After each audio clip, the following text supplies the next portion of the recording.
wabarakatuh. Apa kabar anak-anak ustazah? Semoga antum semua selalu berada dalam keadaan sehat, dimanapun berada, selalu berada di bawah lindungan Allah Subhanahu wa Ta'ala, dan tidak lupa untuk selalu menjaga amalan yauminya selama di rumah. Nah, kali ini antum bertemu lagi dengan ustazah dalam pembelajaran ilmu pengetahuan alam. Nah, kali ini kita akan bahas tentang zat, wujud, dan sifatnya. Nah, dengan kompetensi dasar menjelaskan konsep campuran dan zat tunggal, unsur dan senyawa, sifat fisika dan kimia, perubahan fisika dan kimia dalam kehidupan sehari-hari. Dan keempat-tiganya menyajikan hasil penyelidikan atau karya tentang sifat larutan, perubahan sifat fisika dan kimia, atau pemisahan campuran. Nah, kita masuk dalam sifat dan perubahan zat. Wujud zat. Jadi wujud zat itu ada 3 bentuk, yaitu padat, cair, dan gas. Nah, kira-kira kalau kita gambarkan, beginilah bentuk dari partikel-partikel dari masing-masing zat. Zat padat, zat cair, dan zat gas. Nah, zat berwujud padat memiliki volume yang konstan, mempunyai sistem kristal atau dinamakan dengan amorf. Jarak antar partikelnya sangat rapat sehingga tidak dapat bergerak bebas. Zat berwujud cair memiliki bentuk yang sesuai dengan wadahnya dengan volume yang konstan. Kerapatan antar partikelnya lebih rendah daripada zat padat sehingga memungkinkan pergerakan yang lebih bebas. Partikel yang satu dapat mengelilingi partikel yang lain. Memiliki viskositas atau kekentalan. Zat yang berwujud gas tidak memiliki bentuk dan volume tetap. Partikelnya bergerak sangat bebas. Namun bentuk gas juga bisa bergantung pada bentuk wadahnya. Nah, kira-kira seperti itulah penjelasan dari masing-masing wujud zat, padat, cair, dan gas.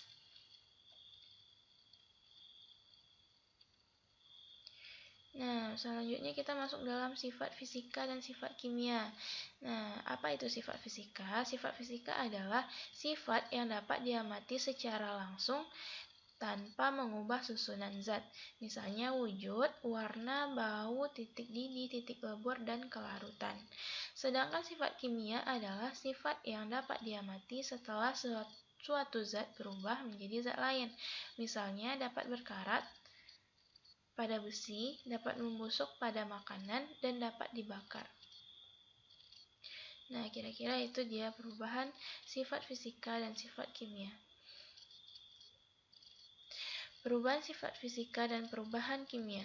Perubahan fisika, perubahan yang terjadi apabila zat mengalami peristiwa membeku, mencair, mendidih, menguap, mengembun, dan menyumbat.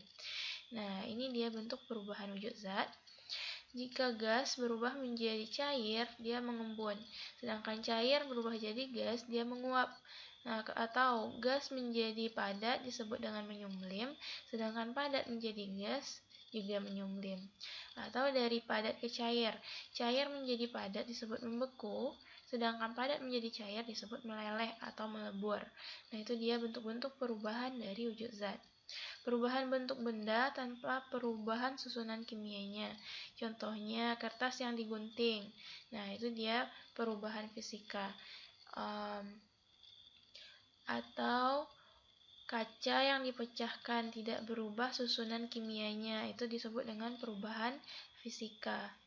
Sedangkan perubahan kimia terjadinya perubahan identitas suatu zat, misalnya kembang api yang dibakar, atau kertas yang terbakar, atau telur yang busuk dan paku yang berkarat.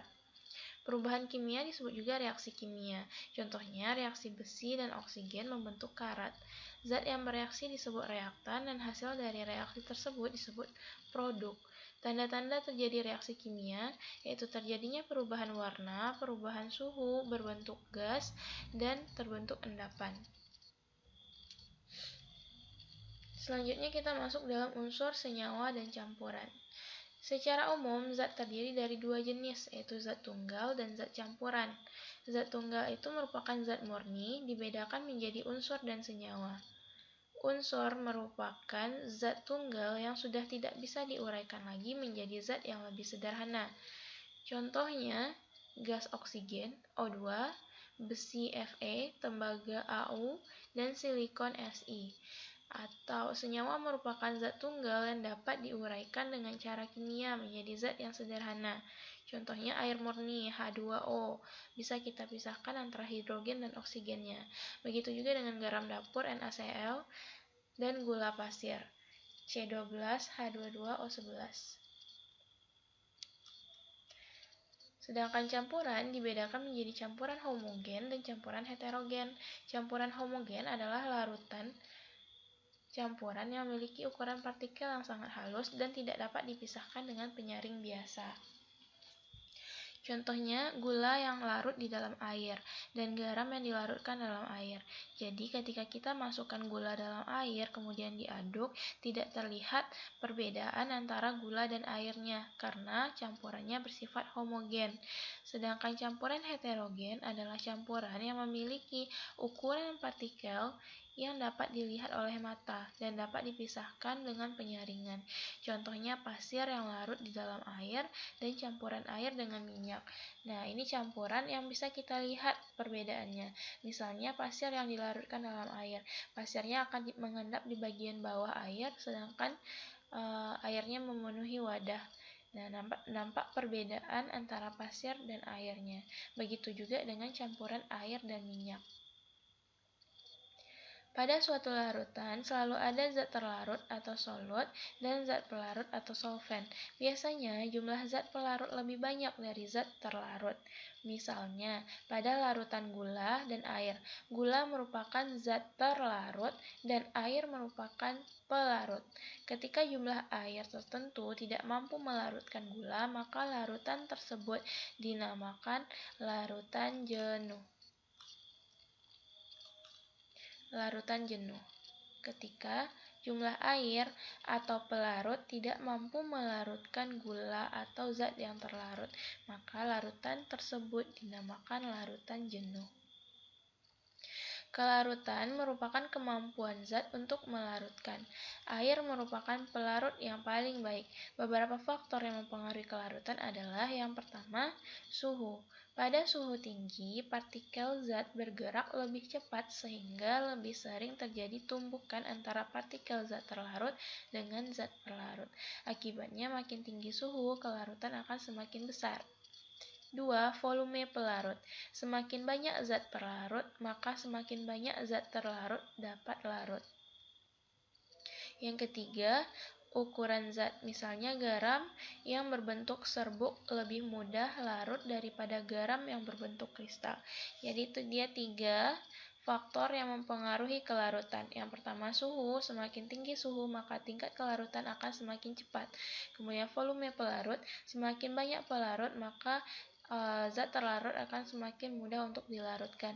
Yang ketiga, ukuran zat. Semakin kecil partikel suatu zat, maka dia akan lebih mudah terlarut daripada ukuran yang lebih besar. Contohnya serbuk lebih mudah larut daripada bentuk yang kristal. Selanjutnya kita masuk dalam materi asam, basa, dan garam. Seperti yang antum lihat, ini ada asam, basa, dan garam. Nah, di sini kita nanti akan mengenali apa saja sifat-sifat dari asam, basa, dan garam ini. Nah, yang pertama, sifat asam. Asam itu merupakan senyawa yang melepaskan ion H+. Nah, apa saja ciri-cirinya? Yang pertama, memiliki rasa yang masam atau asam. Kemudian pH-nya kecil dari 7, melepaskan ion H+, memerahkan kertas lakmus biru, bereaksi dengan logam menghasilkan gas hidrogen, bereaksi dengan logam karbonat menghasilkan gas karbon dioksida. Beberapa contoh asam itu adalah larutan cuka atau nama lainnya asam asetat, jeruk, asam askorbat atau vitamin C, pupuk, asam nitrat, keju, asam laktat, dan beberapa contoh lainnya. Nah, contoh asam kuat, asam klorida HCl, asam sulfat H2SO4, dan asam nitrat HNO3. Kemudian ada lagi asam lemah, asam asetat, CH3COOH, asam karbonat H2CO3, dan asam borat H3BO3. Nah, untuk asam kuat ini adalah asam yang jika terkena pada kita secara langsung itu akan menimbulkan bahaya, bisa mengelupaskan kulit-kulit dan sebagainya. Jadi asam kuat ini tidak digunakan secara umum, biasanya digunakan di laboratorium dan tempat-tempat penelitian lainnya. Nah, cara menghitung tingkat pH asam dengan rumus pH sama dengan min log H+. Nah, ini cukup antum tahu cara menghitungnya saja dulu, karena menghitungnya lebih lanjut akan dipelajari di SMA nantinya. Kemudian sifat basa. Basa merupakan senyawa yang dapat melepaskan ion hidroksida atau OH-. Nah, dia memiliki rasa yang pahit, memiliki pH besar dari 7, melepaskan ion hidroksida atau OH-, membirukan kertas lakmus merah. Nah, kalau asam tadi memerahkan kertas lakmus biru. Nah, apakah itu kertas lakmus? Nanti akan kita lihat. Beberapa contoh basa itu adalah deodoran dan obat sakit mah. Atau nama lain dari obat sakit mah itu adalah aluminium hidroksida kandungannya. Kemudian bahan sabun dan pembersih saluran air, natrium hidroksida. Nah, contoh basa kuat itu ada natrium hidroksida NaOH, kalium hidroksida KOH, dan litium hidroksida LiOH. Kemudian basa lemah itu ada amonia NH3, aluminium hidroksida AlOH3, dan besi 3 hidroksida atau FeOH3. Nah, cara menghitung tingkat pH dari basa ya, ini basa. Cara menghitung tingkat pH dari basa adalah dengan rumus pOH sama dengan min log OH-. Nah, ini sama. Cukup saat ini antum mengenali bagaimana caranya menghitung tingkat pH asam, mengenali rumusnya. Dan untuk lebih lanjutnya nanti akan dipelajari di SMA. Nah, kemudian tadi sudah basa, asam, sekarang kita lihat garam. Garam ini merupakan sifat senyawa yang netral, merupakan hasil reaksi dari asam dan basa. Jadi asam dan basa ini bereaksi, dia akan menghasilkan senyawa yang bersifat garam. Garam ini bersifat netral, memiliki pH sama dengan 7. Kalau tadi asam kecil dari 7, basa besar dari 7. Nah, kalau garam itu pH-nya sama dengan 7. Tidak mengubah warna kertas lakmus. Reaksi asam dan basa disebut reaksi netralisasi atau disebut juga reaksi penggaraman. Bisa dituliskan sebagai berikut. Asam ditambah basa akan menghasilkan garam ditambah air. Contohnya, asam klorida itu HCl direaksikan dengan natrium hidroksida NaOH. HCl itu sifatnya asam, NaOH itu tadi sifatnya basa. Nah, akan menghasilkan garam dapur dan air. Garam dapur itu adalah NaCl dan air adalah H2O. Nah, itu dia contoh reaksi asam basa menghasilkan garam. Beberapa contoh garam dalam kehidupan sehari-hari yaitu salah satunya adalah garam yang biasa antum temui di dapur, yaitu garam dapur yang biasa kita gunakan untuk masak. Natrium klorida, namanya natrium klorida atau NaCl. Natrium bikarbonat, natrium hidrogen karbonat, NaHCO3.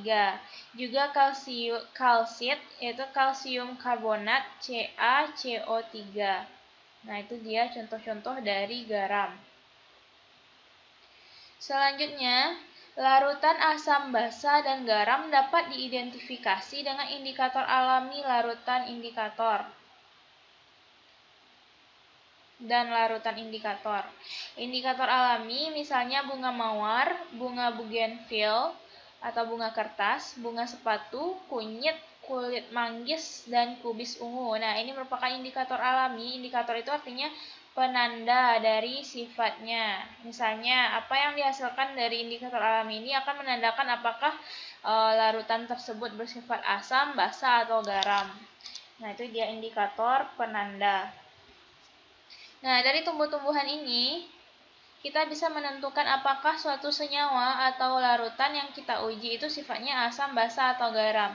Caranya dengan membuat larutan dari indikator alami tersebut, lalu dilakukan pengujian dengan menambahkan larutan yang belum diketahui sifatnya. Contohnya, kulit manggis dalam keadaan netral berwarna ungu. Dalam keadaan asam, larutan ungu berubah menjadi coklat kemerahan, sedangkan dalam keadaan basa warna ungu berubah menjadi warna biru kehitaman, seperti itu. Jadi ini tumbuhan ini, bagian-bagian dari tumbuhan ini kita buat larutan, kemudian larutan lain yang ingin kita uji kita masukkan ke dalam larutan indikator alami ini, sehingga nanti warnanya akan berubah, dan perubahan warna tersebut akan menandakan apakah larutan yang kita masukkan itu bersifat asam, basa, atau garam. Kemudian yang B, larutan indikator. Beberapa larutan indikator adalah fenoftalein atau PP, metil merah, dan metil jingga. Ini merupakan contoh pengukuran pH dengan menggunakan larutan indikator. Ini hasil pH-nya. Jadi ada larutan yang diuji kalau misalnya menggunakan indikator fenoftalein, perubahan warna. Kalau dia tidak berwarna menjadi merah, berarti pH-nya adalah 8 sampai 9,6.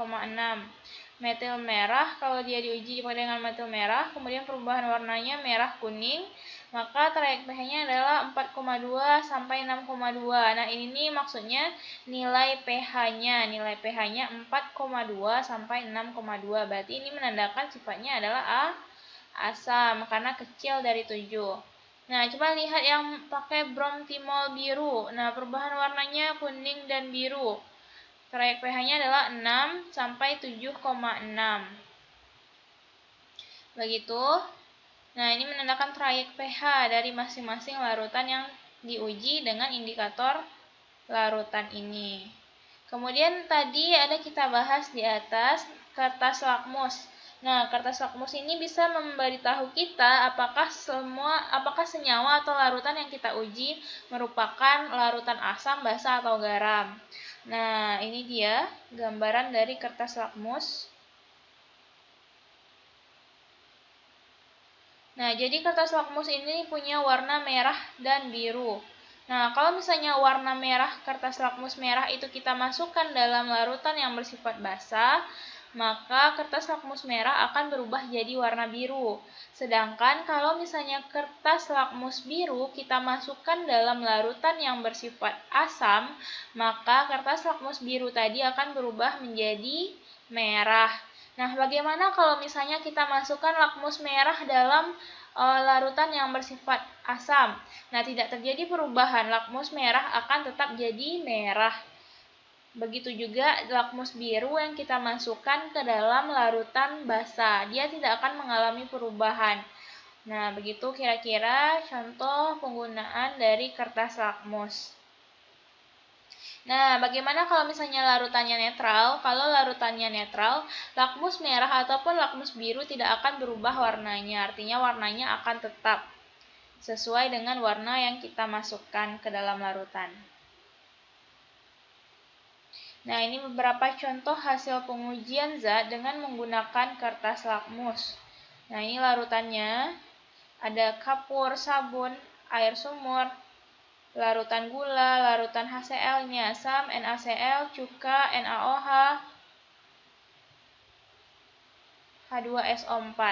Nah, kita lihat contohnya yang pertama. Larutan amonia. Nah, kertas lakmus merah kita masukkan ke dalam larutannya akan berubah jadi biru. Sedangkan lakmus biru tetap menjadi biru. Artinya larutan ini bersifat basa. Karena dia membirukan kertas lakmus merah dan lakmus biru tetap biru. Itu dia larutan basa. Nah, kemudian coba lihat contoh yang nomor 4. Air sumur. Kita masukkan lakmus merah, dia tetap warna merah. Kita masukkan lakmus biru, dia tetap warna biru lakmusnya.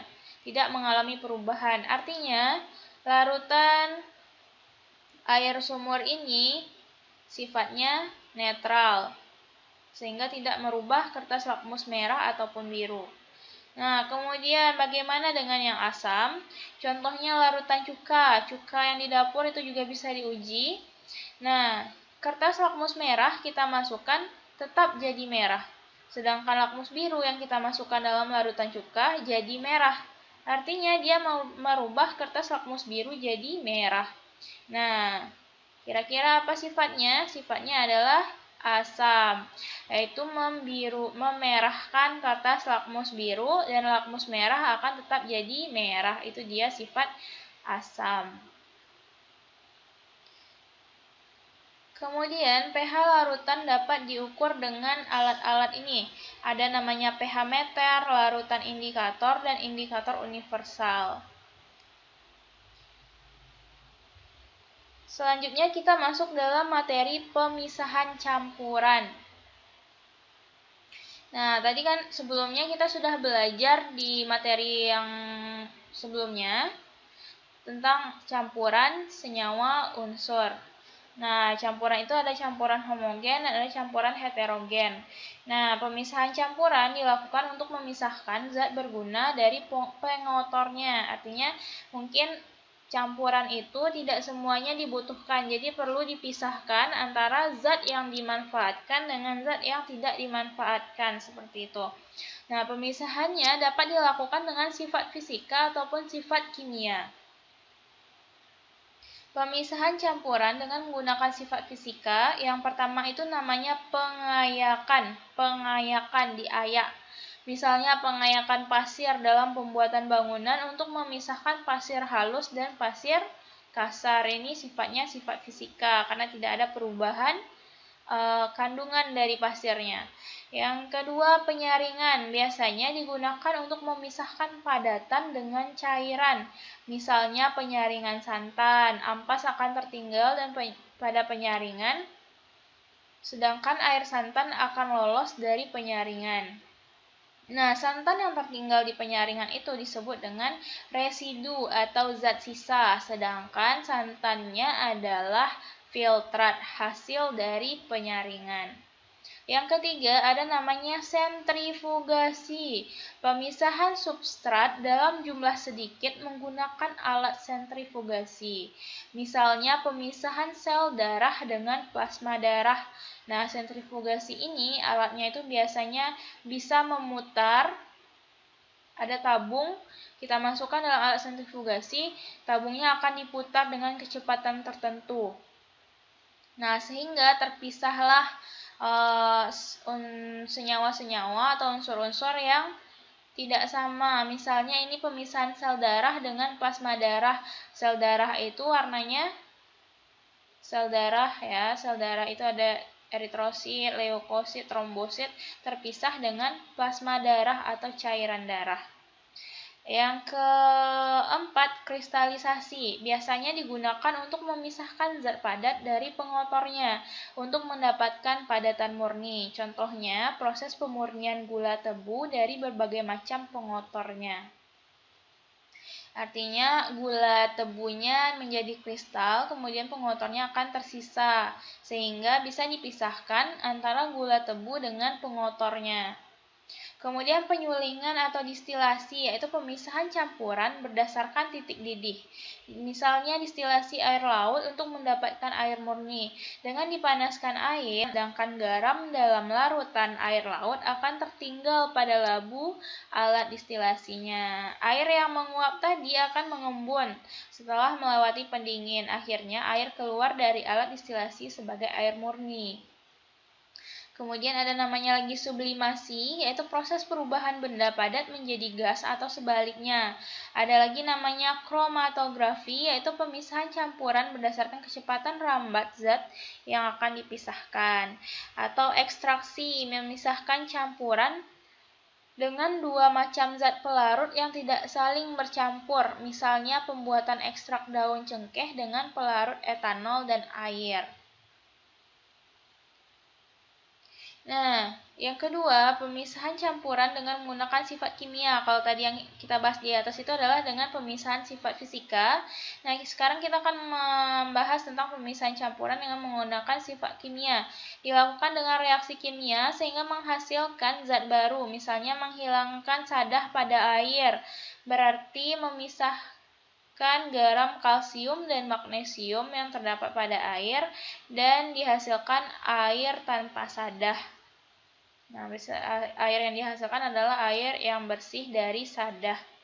Nah, itu dia materi kita untuk LKPD 3. Silahkan dipahami, dibaca lagi LKPD-nya. Jika ada yang tidak dipahami, jika ada yang diragukan, boleh menghubungi Ustazah.